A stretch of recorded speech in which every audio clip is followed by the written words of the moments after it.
1 João, capítulo 1, versículo 7. Diz assim o texto: se, porém, andarmos na luz, como Ele está na luz, temos comunhão uns com os outros, e o sangue de Jesus, seu Filho, nos purifica de todo o pecado. Como eu disse aos irmãos anteriormente, nós vamos vasculhar um pouquinho, de forma muito superficial, porque eu tratei de minimizar aqui essa pregação em 2 pontos apenas. Então nós vamos ter um tempo bastante razoável para a celebração da ceia. Então eu quero, pelo menos de forma superficial, lembrar os irmãos a respeito de algo que é tão importante, que é absolutamente salutar para a igreja e para todos aqueles que um dia reconheceram Jesus Cristo como Senhor de suas vidas, que é a comunhão dos santos. Esse é um tema e essa é uma doutrina que é absurdamente comentada nos textos sagrados, principalmente no Novo Testamento. Nós temos menções desta doutrina no Antigo Testamento, de como as 12 tribos de Israel, por causa de algo em comum, se tornavam uma. Elas tinham o mesmo propósito, elas tinham o mesmo objetivo, que era ser um povo, sendo sacerdote, um povo santo para as outras nações, através da lei, através dos ofícios que Deus havia dado, que era o rei, o sacerdote e o profeta. Esse povo era levado a ter uma comunhão ímpar, que não é vista em nenhum outro povo. Você vê bastante isso no livro dos Salmos, quando você vê os salmistas cantando a verso e prosa a respeito da comunhão dos santos. Quem nunca passou pelo Salmo 133, quando o Salmo diz: ó, quão bom e quão suave é que os irmãos vivam em... Não vivam em união ou comunhão. E aí ele faz ali uma linguagem, ele traz uma linguagem a respeito do óleo que desce sobre a barba de Arão, que era um momento espetacular da unção do sacerdote, onde as 12 tribos de Israel presenciaria a separação de alguém que iria oficializar o sacrifício em benefício deles. Aquele era um momento ímpar. E ele também mostra ali no texto, no Salmo 133, que esta doutrina ou esta comunhão é como o orvalho que vai descendo lá do Monte Hermon até chegar em Jerusalém. Ele faz ali um jogo de palavras mostrando a importância da comunhão entre as 12 tribos. 12 tribos que tornavam-se uma. Quando você vai para o Novo Testamento, essa mesma doutrina é batida de forma exausta pelos apóstolos, pelo Senhor Jesus Cristo e por todos aqueles que escreveram as cartas, no caso João, no caso Pedro, no caso Judas, no caso Tiago. E dessa noite, meus irmãos, eu estou me referindo aqui a essa palavra do versículo 7, quando diz: temos comunhão uns com os outros. O começo diz: se porém andarmos na luz, como Ele está na luz, temos comunhão uns com os outros. O ponto que eu quero provar para vocês aqui esta noite é que a religião cristã é a religião da comunhão. É a religião do encontro com Deus e do encontro com os homens. Dessa forma, em hipótese alguma, a religião cristã é uma religião da solidão. Não há isso. Sem comunhão não há vida cristã. Embora as pessoas hoje tenham criado um novo cristianismo, onde elas podem exercer, entre aspas, o seu cristianismo ou a sua fé, sem necessariamente ter uma comunidade. É isso que hoje é falado, é comentado aí pelas pessoas e pelos aquilo que chamam de os desigrejados. Mas nós iremos ver, e eu vou tentar provar para vocês aqui esta noite, que sem comunhão não há vida cristã, porque não há caminhada sozinho. A figura que mais representa a igreja é um rebanho de, vamos lá, irmãos, um rebanho de ovelhas. E um rebanho de ovelhas, presume-se que um rebanho anda em conjunto. Não há uma ovelha que esteja andando fora do aprisco. Se assim tiver, ela está errada. Ela está equivocada, porque a comunhão, a fé, só pode ser exercida num ambiente da comunhão. Então vamos aqui ter 2 pontos de reflexão, que é quem são os indivíduos da nossa comunhão e por que devemos manter esta comunhão. Vamos para o primeiro ponto. E nós iremos ver que a comunhão cristã, meus irmãos, é um relacionamento primariamente desenvolvido com as 3 pessoas da Trindade. Essa comunhão, ela não é primariamente desenvolvida horizontalmente. Ela é desenvolvida verticalmente. É por isso que é uma grande mentira quando alguém diz que pode estar fora da igreja, mas continua adorando a Deus. Pode estar fora da comunhão, mas continua servindo a Deus. Isso é conversa fiada, irmão. Porque uma coisa leva a outra. A comunhão cristã, uns com os outros, primariamente ela é desenvolvida com as 3 pessoas da Trindade, que desemboca no relacionamento e na comunhão com os outros irmãos. Abra suas Bíblias, aliás, aí volte um pouquinho para o versículo de número 3, e você vai ver como o apóstolo João aborda essa verdade. Ele diz assim: nós lhes proclamamos o que vimos e ouvimos, para que vocês também tenham comunhão conosco. Olha o que João está dizendo. Eu estou escrevendo para vocês, e os apóstolos se preocupam em escrever as doutrinas para vocês, para que vocês tenham comunhão conosco, tenham o mesmo pensamento que nós, tenham o mesmo objetivo, ande junto conosco, em companheirismo, tendo a mesma fé. Só que o apóstolo João vai firmar essa comunhão, esse andar junto, numa outra estrutura. João vai dizer na parte B do versículo 3, nossa comunhão é com o Pai e com o seu Filho Jesus Cristo. Percebam que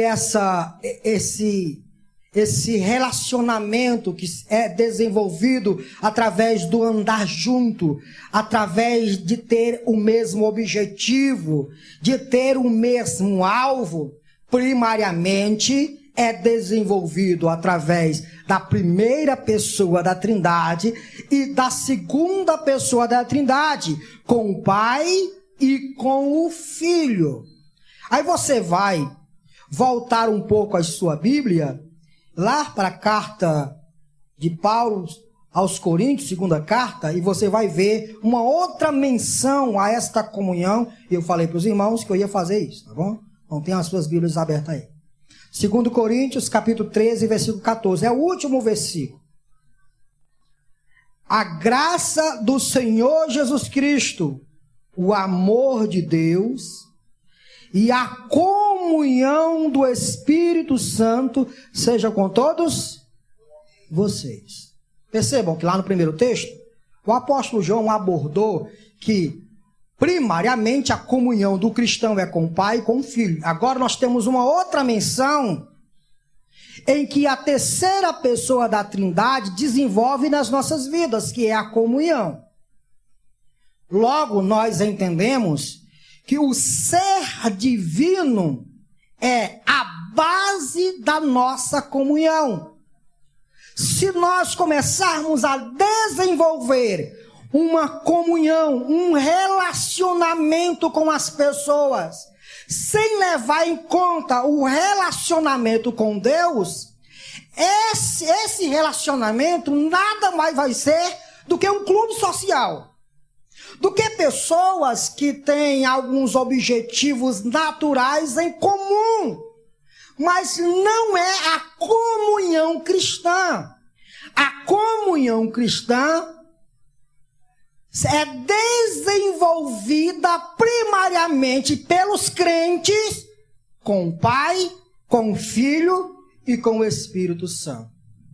E a gente vê, meus irmãos, que essa comunhão que é desenvolvida com as três pessoas da Trindade, a gente vê muito bem o que ela faz nas nossas vidas. Como é essa comunhão?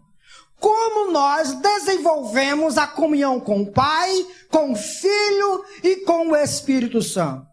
Vá comigo, por favor, lá em João, capítulo 17, versículo 13. João 17, 13. Aliás, 17, 3. Esse é um texto magnífico que todos nós deveríamos decorar todo esse capítulo. É um lindo capítulo. Para mim, é um dos capítulos mais extraordinários da Bíblia. Deus falando com Deus. Imagina aí, Deus falando com Deus. Olha o que diz no versículo 3. Não, vamos ver o versículo 1. Depois de dizer isso, Jesus olhou para o céu e orou. Pai, chegou a hora. Glorifica o teu filho, para que o teu filho te glorifique. Pois lhe deste autoridade sobre toda a humanidade, para que conceda a vida eterna a todos os que lhe deste. Esta é a vida eterna, que te conheçam, o único Deus verdadeiro, e a Jesus Cristo, a quem? Irmão, isso aqui é tão extraordinário, porque Jesus define vida eterna como um ato de conhecer. Às vezes a gente, eu sei que tudo isso é romântico, é legal e faz parte da gente pensar na eternidade como um lugar de delícia, como um lugar extraordinário, da gente pensar na nossa futura morada como a terra que mana leite e mel, onde as ruas são de ouro e de cristal. Tudo isso faz parte, tudo isso é lindo, tudo isso é bonito. Mas tudo isso é bem definido por Jesus como conhecer a Deus e conhecer ao seu Filho. A nossa comunhão com Deus Pai e com Deus Filho é desenvolvida quando é desengatilhado em nosso coração o desejo de conhecê-lo. Quando isso acontece? Obviamente todos nós sabemos que isso acontece no ato da regeneração. Todos nós andávamos mortos em nossos delitos e pecados, mas em um dado momento houve uma transformação. E naquele exato momento, nós deixamos de andar nos nossos pecados e tivemos agora um novo objetivo, um novo alvo: conhecer a Deus. Nós começamos com um conhecimento pequeno, simplório, e esse conhecimento vai crescendo na proporção que a vida cristã vai sendo vivida. Quanto mais dias, mais conhecimento de Deus o cristão vai tendo, tanto conhecimento teórico como conhecimento experiencial.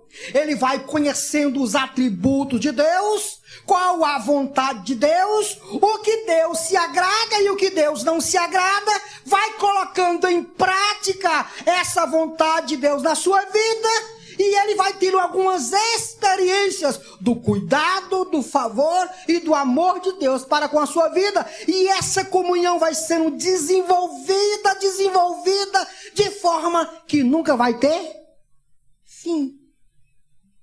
Nós desenvolvemos a nossa comunhão com Deus e com o Pai e com o Filho quando conhecemos. Pode haver comunhão sem conhecimento, irmão? Claro que não. Pode haver uma conversa, pode haver qualquer outra coisa, pode ter um clube social, mas não existe comunhão se não há conhecimento. A comunhão exige que eu saiba o que o outro pensa, o objetivo do outro, porque se eu não souber o objetivo do outro, como eu vou andar junto com o outro? Quando um homem e uma mulher resolvem casar-se, eles se juntam e eles começam a fazer uma programação. E eles começam a colocar as coisas em cima da mesa. O que um gosta, o que o outro não gosta. E assim o outro vai descobrindo quem é inteligente, né? Quem não é inteligente passa por cima de tudo isso e vai ter que engolir a seco dentro do casamento. Vai ter que começar a ter comunhão dentro do casamento porque é obrigado, porque casou. Deveria ter conhecido antes. Só há comunhão se houver conhecimento. É por isso que Jesus Cristo vai definir vida eterna no porvir como conhecer o Pai. Esta é a vida eterna. Tudo se define numa só frase: conhecer a Ti, Senhor, e conhecer ao Teu Filho a quem Tu enviaste. Então, meu irmão, aqui vai uma aplicação para as nossas vidas. Se não há desejo em seu coração de conhecer a Deus,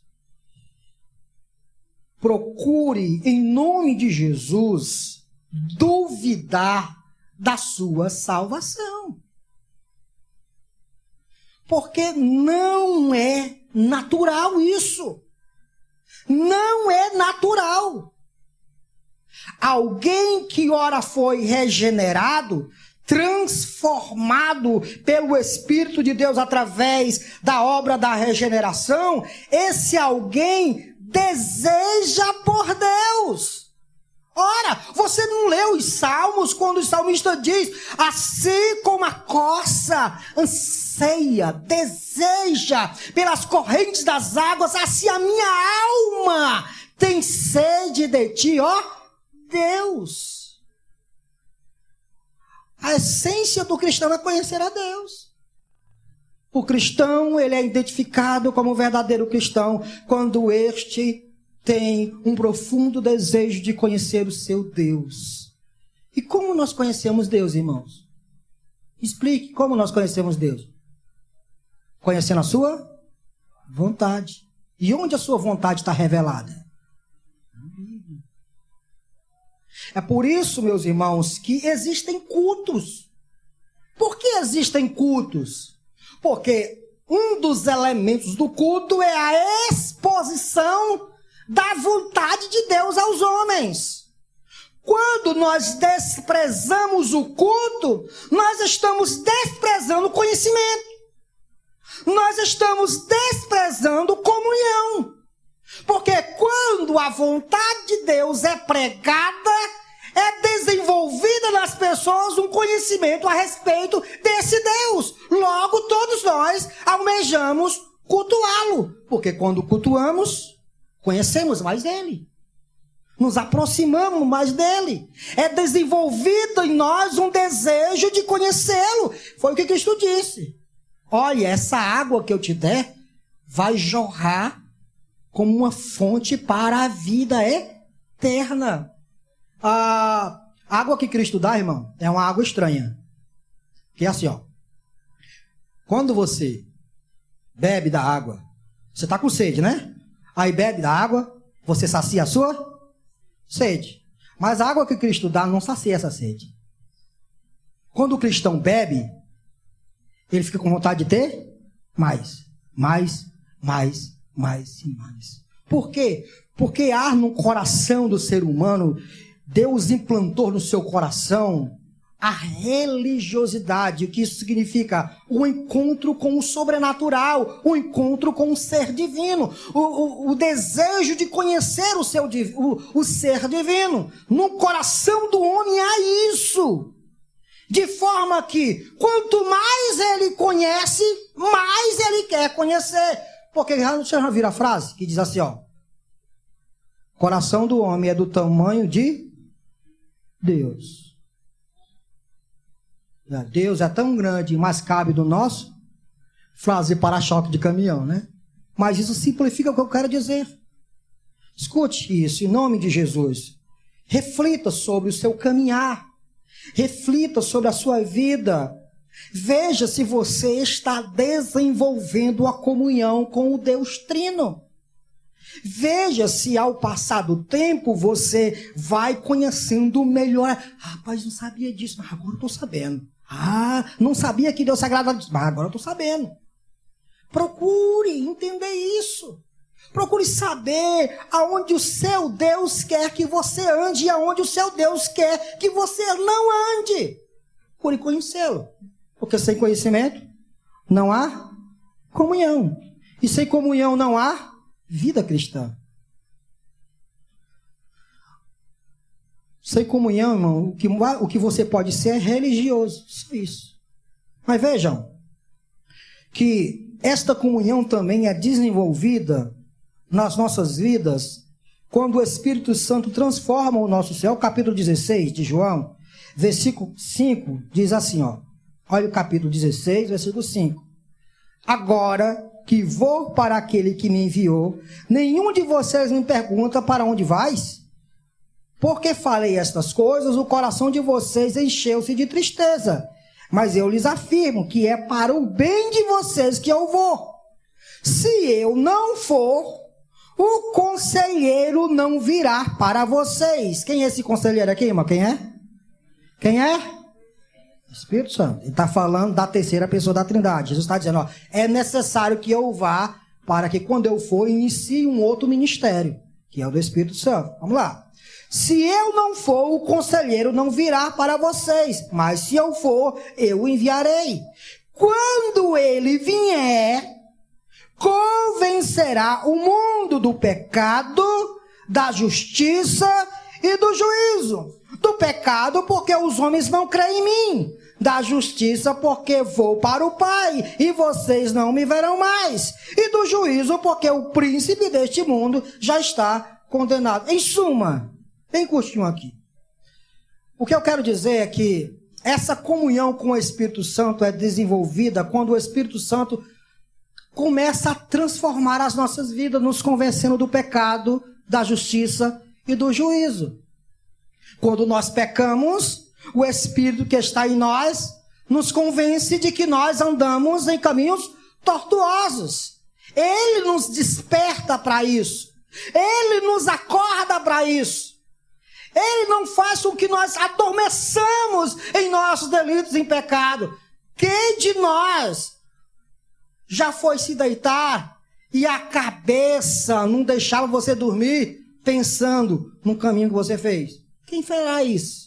Será que os ímpios têm essa mente? Será que eles têm esse anseio em seu coração de fazer o que é certo? Claro que não. Eles dormem e não estão nem aí para essas coisas. Nem aí para essas coisas. Mas o cristão, ele tem um Espírito Santo na sua vida convencendo do pecado. E aí, como Davi, ele vive dizendo, purifica-me, Senhor. Purifica-me dos meus pecados. Lava-me com isopo e eu serei purificado. Não leve em conta, Senhor, as minhas transgressões. Bem-aventurado é o homem a quem o Senhor não lhe imputas o pecado. O cristão vive dessa forma, irmão. Por quê? Porque há comunhão dele com Deus. Há o Espírito Santo na sua vida. Ou será que quando você se acorda, você não pede perdão na sua oração? Ou quando vai dormir, você não pede perdão na sua oração? Ou quando você está no meio da rua, quando de repente seu coração começa a cobiçar. Valendo, Deus do céu. Aí já faz o sinal da cruz, né? Que isso, irmão? Por que no cristão há esse gatilho? Porque antes nós não éramos assim. Foi a mente que foi despertada, irmãos. Mas não é apenas a mente.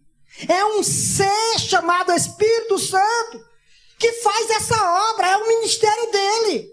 Se nós fôssemos deixados a nossa própria sorte, nós nem nos preocupávamos com isso. Mas Deus é tão bom, irmãos, que além de realizar a obra salvífica no Calvário, além do seu Filho Jesus Cristo derramar o seu sangue, nos redimindo para Ele, Ele nos selou com o Espírito Santo, colocou o seu Espírito nas nossas vidas, não nos deixando adormecer para o pecado. Tem uma frase que eu ouvi um pastor uma vez dizer, que eu não me canso de me lembrar às vezes: o cristão não presta mais para nada. Essa é a realidade. O verdadeiro cristão, ele não presta mais para nada, ele só presta para servir a Deus. E não presta para outra coisa. O cristão, meu irmão, anda. Deixa ele dar uma voltinha lá no mundo. Ele chega lá no mundo, ele olha para um lado. O que eu estou fazendo aqui? Presta para nada. Só presta para Deus. E glória a Deus por isso, né, irmãos? Porque nele é o Espírito Santo, convencendo ele, transformando ele. E a Bíblia diz que esse Espírito Santo, nesse ato de comunhão, veja que a Bíblia diz assim: foi nos dado esse Espírito, e o Espírito intercede por nós com gemidos inexprimíveis. Imagina o que é isso, irmão. O Espírito Santo que está em nós intercede por nós com gemidos inexprimíveis. Essa é a ideia exatamente dele trabalhar nas nossas vidas. Quando pecamos, ele nos convence e não nos deixa andar na nossa própria sorte. E ele faz com que nós a cada dia sejamos transformados à imagem do Filho de Deus. A comunhão cristã é desenvolvida através das três pessoas da Trindade. Sem comunhão com os três, não é comunhão cristã. Você é apenas um religioso. Você está apenas no meio de uma sociedade cristã. Você apenas colocou o seu nome no clube e faz parte do clube. Mas é só isso. Nossa comunhão, primeiro, é com o Pai, com o Filho e com o Espírito Santo. Por isso, que quando qualquer outra pessoa começa a resvalar o pé, nossa função é primeiro olhar para a nossa comunhão com o Pai, com o Filho e com o Espírito Santo e perguntar se aquele estilo de vida não afeta essa comunhão com o Pai, com o Filho e com o Espírito Santo. Porque se afetar, qual a escolha que você vai fazer, irmão? Qual a escolha que você vai fazer? O que Jesus Cristo diz? Aquele que ama mais o pai, ou a mãe, ou o filho, a mais do que a mim, não é digno de mim. É exatamente a ideia de que em dado momento, quando a comunhão horizontal demonstrar que alguém está resvalando o seu pé, e nesse resvalar do pé, esse alguém não se arrepende de seus pecados, olha o que a Bíblia diz, que nós, os presbíteros e os pastores, não temos que impor as nossas mãos precipitadamente sobre as pessoas. Por quê? Porque ao fazer isso, é como se nós estivéssemos concordando com o pecado das pessoas. Você imagina o que é isso, irmãos? É por isso que hoje existe muita, entre aspas, comunhão horizontal e pouca comunhão vertical. Porque a comunhão vertical, ela será sectária, irmão. A comunhão vertical, ela é singular. Ela é uma só. Ela não pode ser diluída. É isso e pronto, e acabou. Por isso que o cristão nunca pode ser, naquelas religiões que juntam com a outra, como é o nome? Ecumenismo. Não dá, não dá. Mas vamos pular para um outro subponto desse ponto aqui. Quem são os indivíduos da nossa comunhão? Nós já abordamos que é com o Pai, com o Filho e com o Espírito. Mas, escute bem, essa comunhão com o Pai, com o Filho e com o Espírito, ela desemboca na minha vida, e ao fazer isso, eu não sou uma ilha. Não sou uma ilha. Olha, imagine, irmão, Jesus morreu só por mim. Então pronto, tá ok. Se bom, Jesus morreu só por você, tá tudo bem. Se existe só você no mundo, você é a última bolacha, né, do pacote, tudo bem. Mas não é essa a realidade. Vejam que o apóstolo João diz no capítulo 15, versículo 12. Olha só. Capítulo 15, versículo 12. Tenha uma Bíblia aberta, por favor. 15, 12.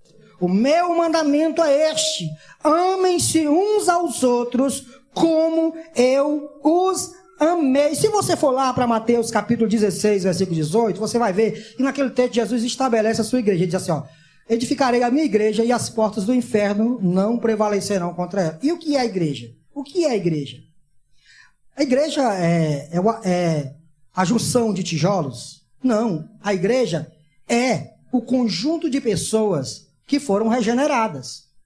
E aí na teologia se divide igreja visível da igreja invisível. Igreja invisível é aquela igreja que está espalhada pelos 4 cantos do mundo.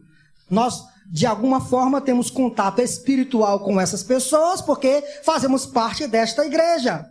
Mas não temos contato físico com essas pessoas, porque elas estão lá no Japão, elas estão lá nos Estados Unidos, elas estão lá na África, elas estão espalhadas pelos 4 cantos do mundo. Nossa comunhão com elas é uma comunhão espiritual, porque temos a mesma fé, o mesmo objetivo, o mesmo Deus, o mesmo Cristo, e tem em nós o mesmo Espírito.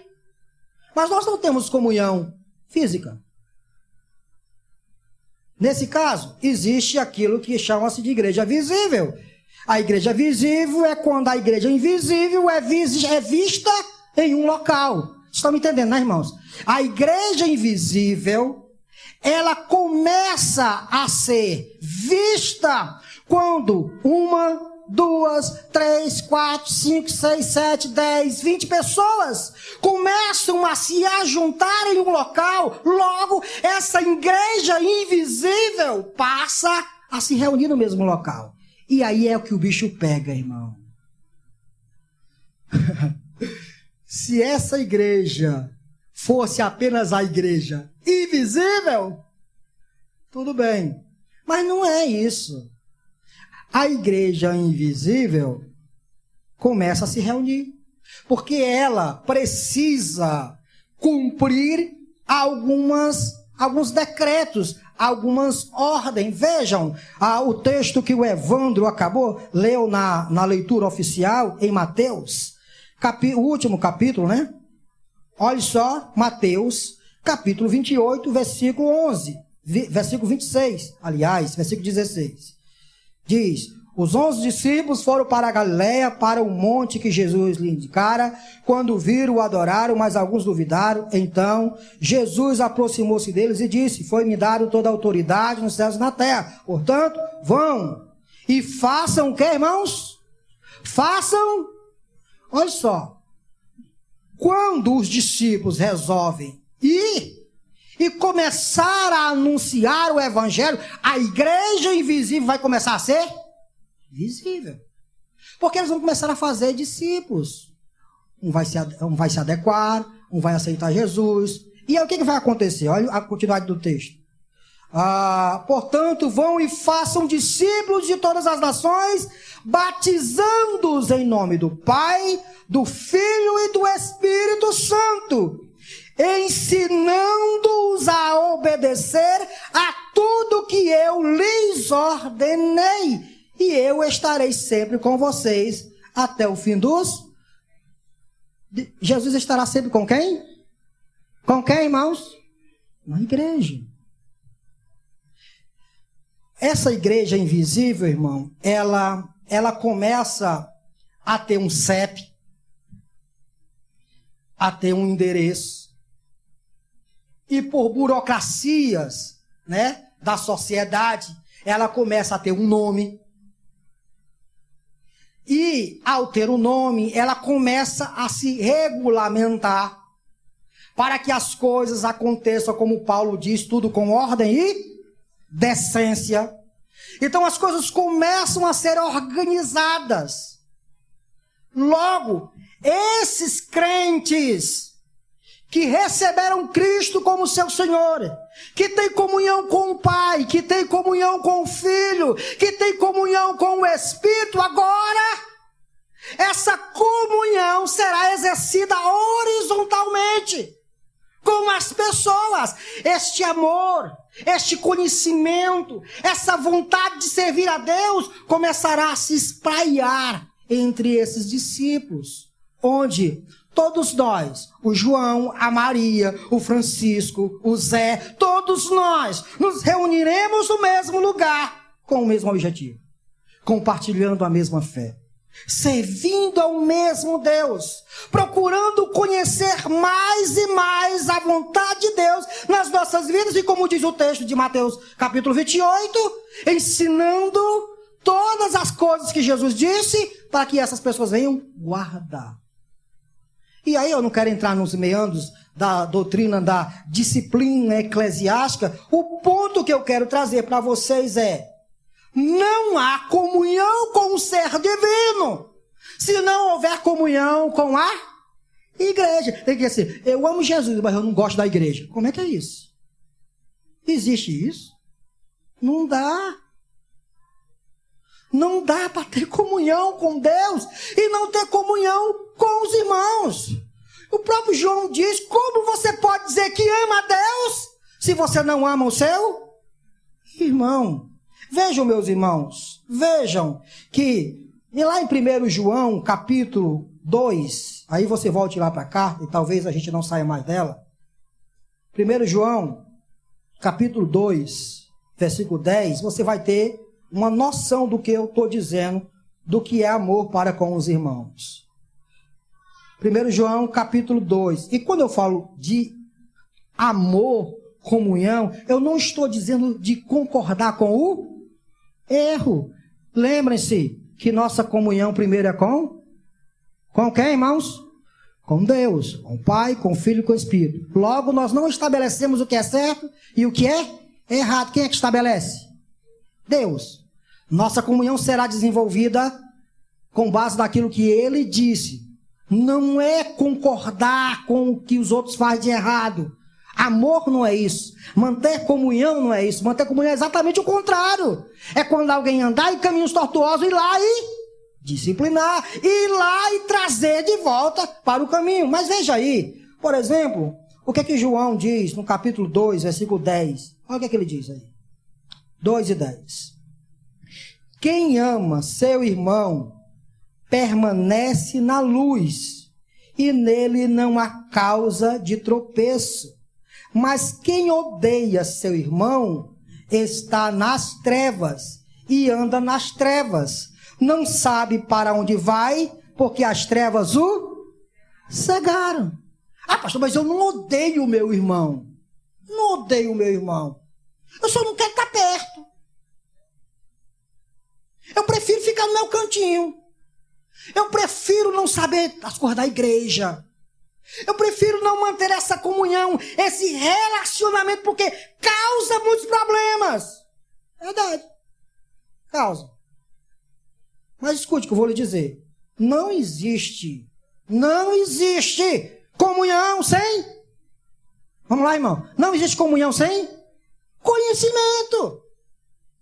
Como é que você pode conhecer se não estiver perto?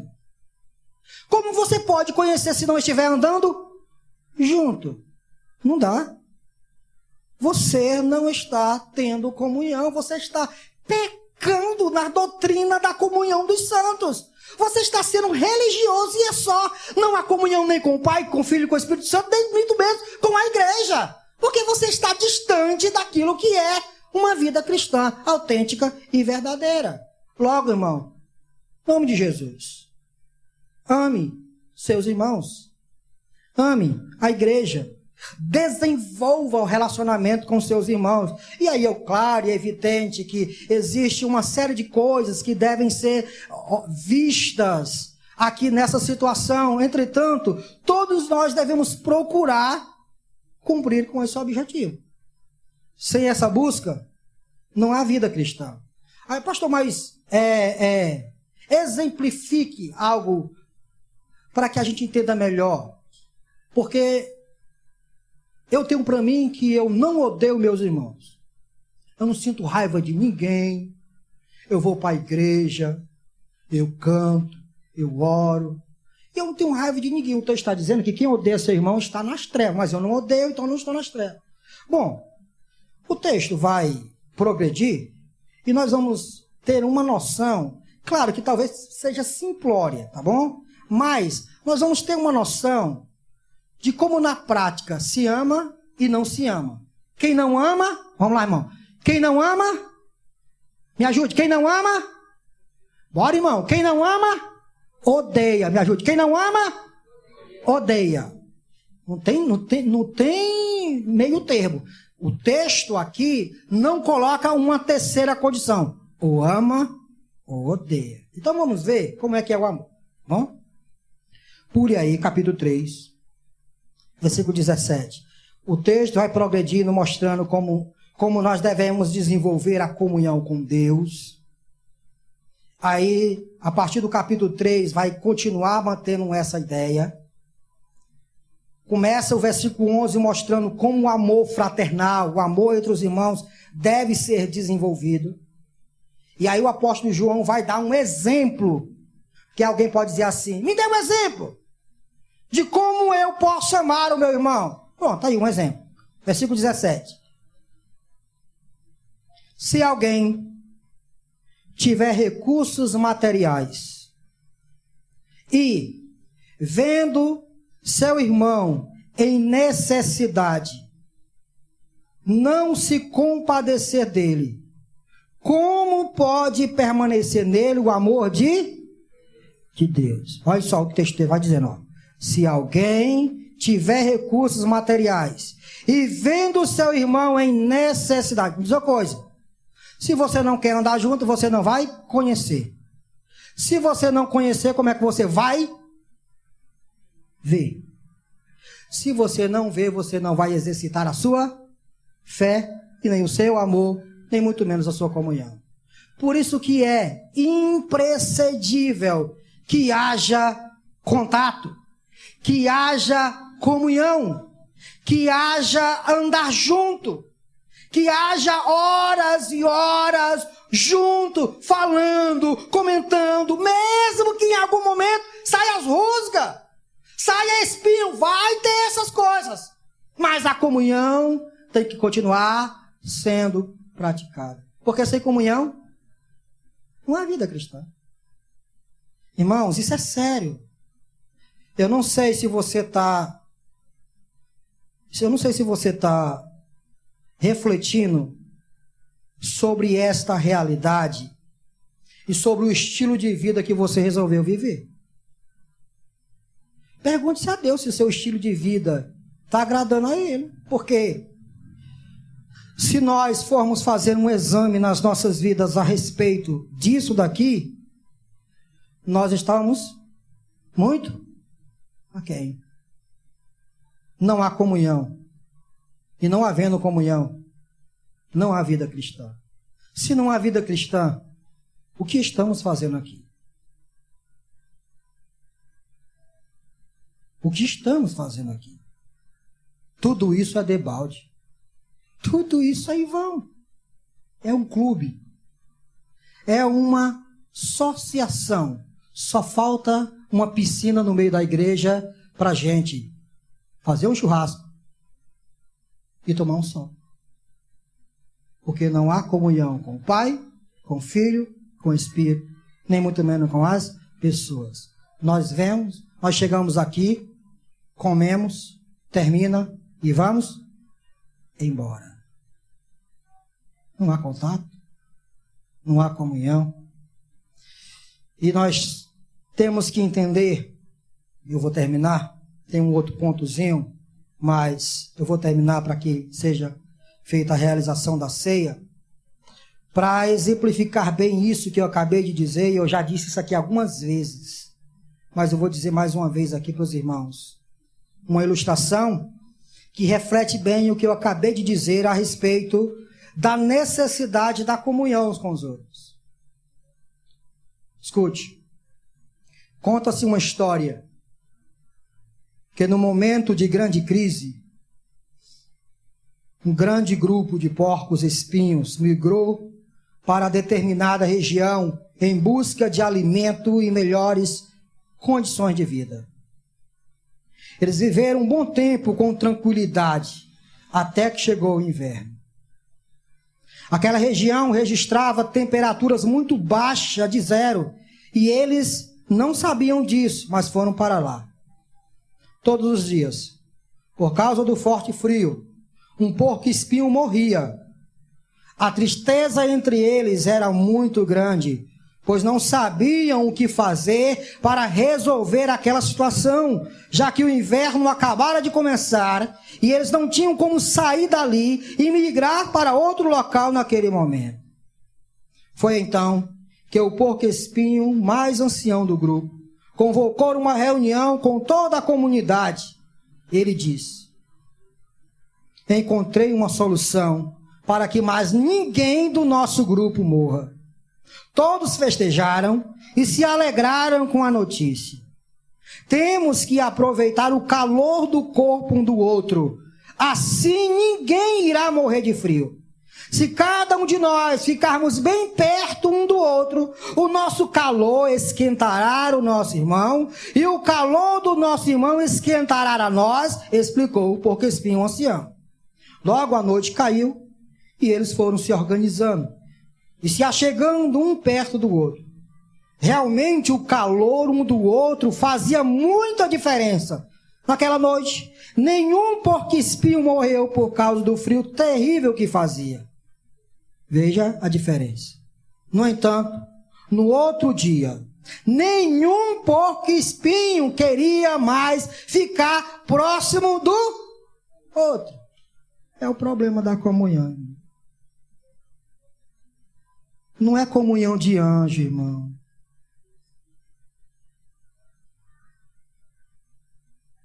Aquela igreja está cheia de problemas, é verdade. É a igreja visível.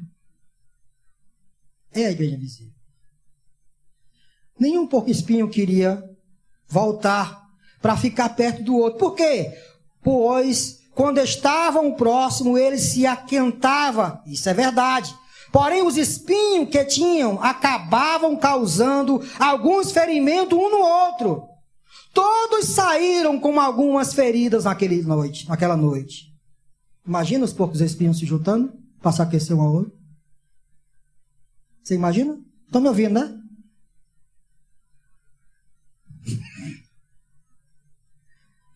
Mas uma noite caiu e o frio veio forte com ela. Porém, com medo de serem feridos, cada porco-espinho preferiu ficar longe do outro.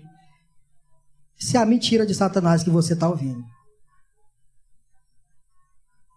Essa é a grande mentira de Satanás que muitas pessoas estão ouvindo. Estão abandonando o calor da igreja, estão abandonando o calor da irmandade, estão abandonando o calor da comunhão. E estão fazendo de suas famílias igreja. Não são e nunca será. Não são e nunca será. Eles acham que podem trocar a devoção comunitária por qualquer coisa. Não vão trocar, não podem trocar. Já foi estabelecido. Só há comunhão cristã com o Pai, com o Filho, com o Espírito e com a igreja. Se não houver isso, você não é crente. É qualquer outra coisa, mas não é crente. Vou voltar aqui para o negócio, tá bom? Ninguém queria se aproximar, porque tinha muito problema. Os espinhos dos porcos cutucavam um ao outro e eles não queriam se achegar. O que foi que aconteceu? O que aconteceu naquela noite foi a morte de dezenas de porcos espinhos, que preferiram a distância um do outro a suportar os pequenos ferimentos dos espinhos do companheiro. que feriam sim, mas que também os mantinham vivos e protegidos do forte frio. No outro dia, todos a uma fizeram um pacto de sempre ficarem juntos e suportar com perseverança as adversidades e os ferimentos que sofriam e causavam uns nos outros, mas que os mantinham vivos contra as adversidades da vida. Como crentes, precisamos aprender a ser como esse grupo de porcos espinhos. Precisamos aprender a conviver com os defeitos uns dos outros e com as eventuais feridas causadas e recebidas, pois a união e a comunhão é sempre mais benéfica do que a separação. Eu vou repetir. Feche seus olhos.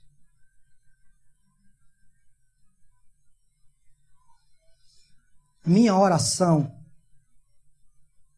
é para que você tenha escutado de fato o que eu acabei de dizer. E que para ontem, não amanhã, ontem, você procure desenvolver seu relacionamento com Deus. E ao resolver e desenvolver seu relacionamento com Deus, Deus se encarregará de trazer paz ao seu coração, para que você tenha comunhão com outras pessoas que são tão pecadoras quanto você. Nunca mais você poderá dizer: meu santo não bate com o santo daquela outra pessoa. Não existe isso na comunidade dos santos. Na comunidade dos santos, a comunhão.